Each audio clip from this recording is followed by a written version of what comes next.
Creating an Ohio that people want to live in and stay in. That's the challenge leaders discussed at today's Ohio Housing Policy Roundtable. The Building Industry Association of Central Ohio conducted a study years ago, and it said we are not meeting the housing demand. NBC4's Jackie Gillis joins us now to break the numbers down. Jackie?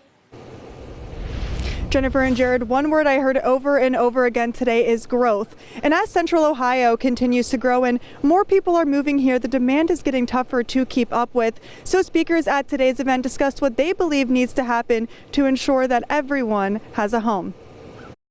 The Building Industry Association of Central Ohio did a study 6 years ago on housing needs. It found that we should be building between 17,000 to 19,000 housing units. Realistically, we've been in the 12,000 to 13,000 range. And we need housing of all stripes and shapes in Central Ohio. Everybody in our region and in our state should be able to have access to housing. Officials say we've seen a slowdown in housing creation and are not maximizing land use. They're asking for leaders across the state to attack housing creation the same way they attack job creation. But there are simply too many boxes to check to get a house built in the state of Ohio and in Central Ohio. Joe Thomas is the Director of Development for Metro Development. This year in Columbus, he's developing 15 different properties. He says the most difficult part of the development process is a zoning and entitlement process.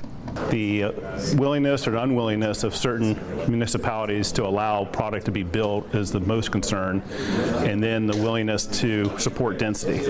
While some municipalities like to have the single-family 5-acre lot mentality, Thomas says to meet the demand, we need to be building a lot more and a lot quicker. This year, Metro Development will have completed roughly 1,500 apartments throughout Columbus and another 1,200 outside of Columbus.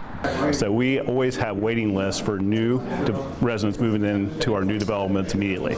Kenny McDonald, CEO of Columbus Partnership, says he takes pride in saying that we're building the next generation economy in Central Ohio. Housing is an economic development imperative, and it's closely tied to our ability to not only build a workforce to supply the economy we have, but to also continue to transform and build the economy we want in the future. Leaders at the event say that this will be a challenge, but they believe that the states and Central Ohioans are up to meeting it. Local for you in Columbus, I'm Jackie Gillis, NBC4.